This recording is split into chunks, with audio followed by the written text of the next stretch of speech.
خب آیم در مورد پودمان سوم توضیحات پودمان سوم. این توضیحات پودمان سوم کلاً روی یک مسئله برمیگرده: مقاومت ظاهری سلف و خازن در جریان متناوب. مقاومت ظاهری. خب مال سلف اینه، این سلفه، اندوکتانسش L اگر باشه XL مساوی هست با 2P FL. F فرکانس P 3-14 F فرکانس بر حسب هرتز یا HZ. L هم اندوکتانس. خب اما مال خازن چی؟ مال خازنم XC یعنی مقاومت ظاهری خازن 1/2PF C هست. 1/2PFC. C ظرفیت خازن بر حسب فاراد.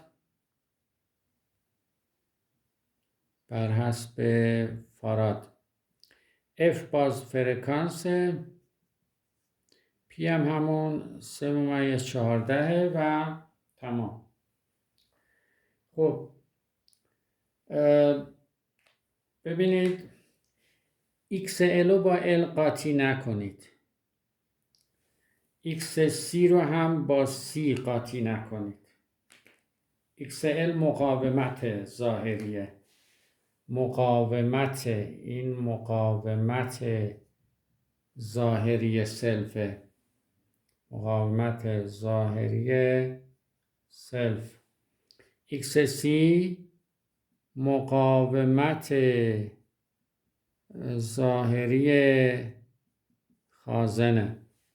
خب مقاومت ظاهری خازن. اما L اندوکتانس اندازه سلفه، C ظرفیت خازنه. خب حالا مثال میزنیم ببینید چطوریه.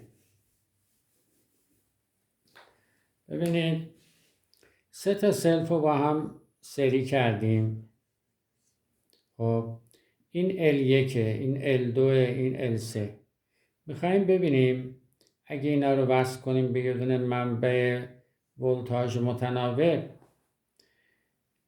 مقاومت ظاهری هر کدوم از اینا چقدره. منبع ولتاژ متناوب رو فرض میکنیم که مثلا یه فرکانسی داره به نام F، یه ولتاژ هم داره حالا به نام مقدار V. خب XL1 ببینید این مدار شبیه اینه که ما 3 تا مقاومت اینجا بگذاریم. خب این 3 تا مقاومت وصلن به یه دونه همین منبع ولتاژ.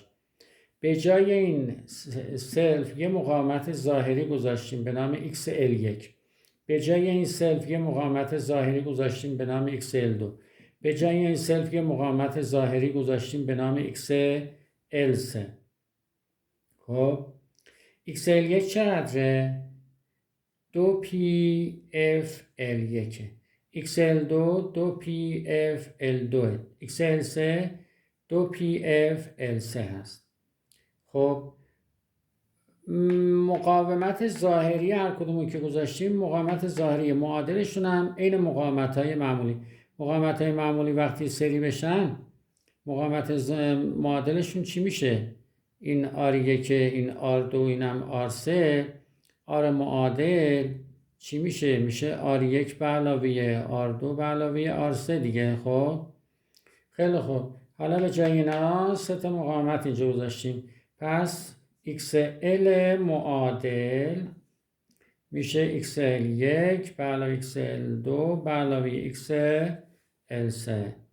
خب این از این. خب حالا میریم یه دونه حالت موازی رو بررسی میکنیم. حالت موازی رو هم ببینید سه تا سلف رو با هم موازی کردیم.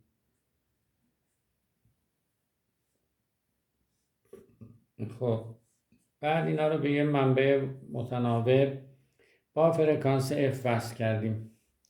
این L1 این L2 این هم L3. خب الان این مقاومت ظاهری معادل اینا چطوری به دست میاد؟ اینجا مثل اینه که سه تا مقاومت اینجا گذاشتیم با هم موازی کردیم. یه دونه هم منبع متناوب گذاشتیم اینجا.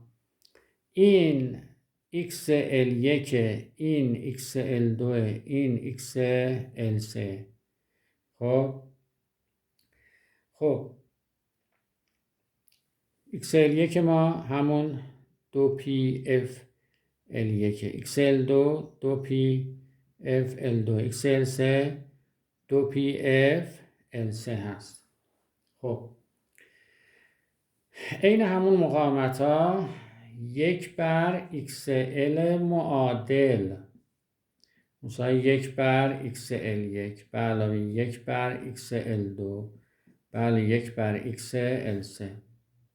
توجه میکنید عیناً سه تا مقاومت رو چطوری موازی میکردیم مقاومت معادلش رو به دست می آوردیم. خب الان اینجا مقاومت های ظاهری اینا رو گذاشتیم سه تا مقاومت، همینطوری مقاومت معادلشون رو به دست آوردیم. عین مقاومت یعنی ببینید مقاومت ظاهری اینو اینجا گذاشتیم، مقاومت ظاهری اینو حساب کردیم، مقاومت ظاهری اینو حساب کردیم گذاشتیم اینجا ما یه دونه پس مدار مقاومتی داریم. سه تا مقاومت با هم موازی شدن، مقاومت ظاهریه، پس معادلشون هم میشه 1 بر این 1 بر این 1 بر این.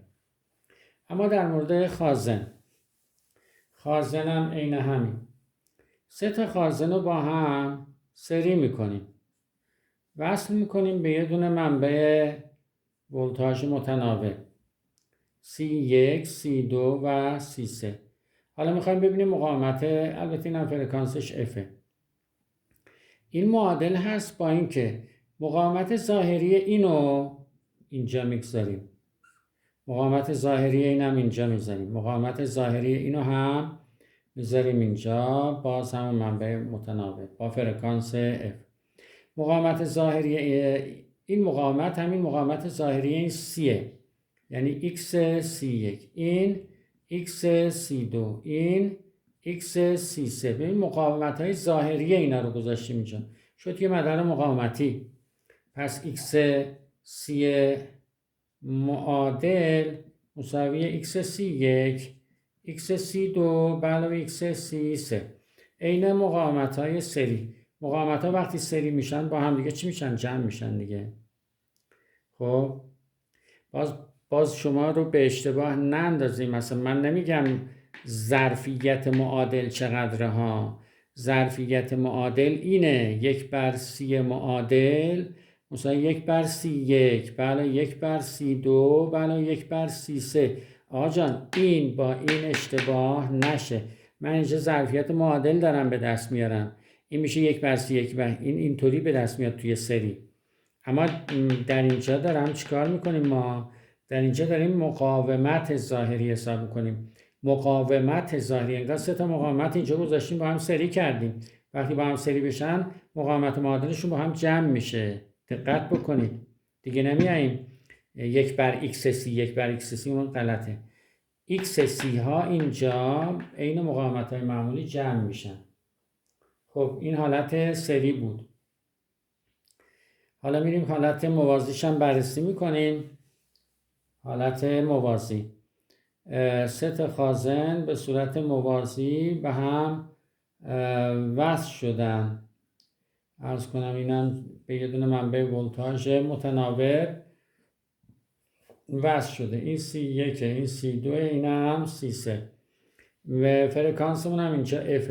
آقا حالا میخوایم ببینیم مقاومت ظاهری اینا چقدره. خب مقاومت ظاهری آقا نه ظرفیت، این ظرفیت، این مقاومت، این ظرفیت. دقت کن، ظرفیت رو ما اندازه گیری نمی کنیم، ما داریم مقاومت ظاهری رو این مقاومت ظاهری، این ظرفیت، این سیه، این ایکس سیه، مقاومت ظاهری، مقاومت از جنس مقاومته. الان اینجا مثل این که ما 3 تا مقاومت به هم موازی کردیم، 3 تا مقاومت رو با هم موازی کردیم، باز وصل کردیم به همون منبع ولتاژ متناوب. این XC1، این XC2، این XC3. خیلی خوب. الان مقاومت ظاهری اینها انگار 3 تا مقاومت رو با هم موازی کردیم. پس 1/XC معادل مساوی میشه با 1/XC1، 1/XC2، 1/XC3.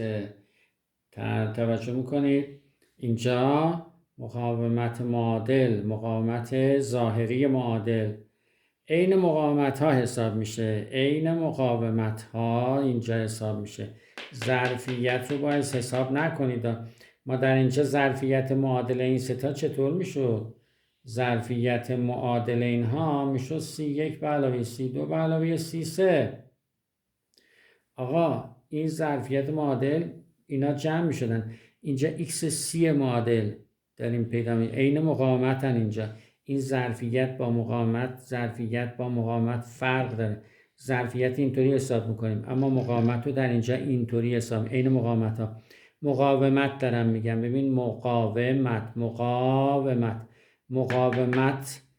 عین مقاومت عمل میکنه. مقاومت حالت موازی اینطوریه، مقاومت حالت سری هم با هم جمع میشن. خب کل این پودمان روی همین مسئله میچرخه. توی یک کلیپ بعدی 1-2 تا مثال هم اینجا حل میکنیم تا مسائل مربوط به پودمان 3 حل بشه.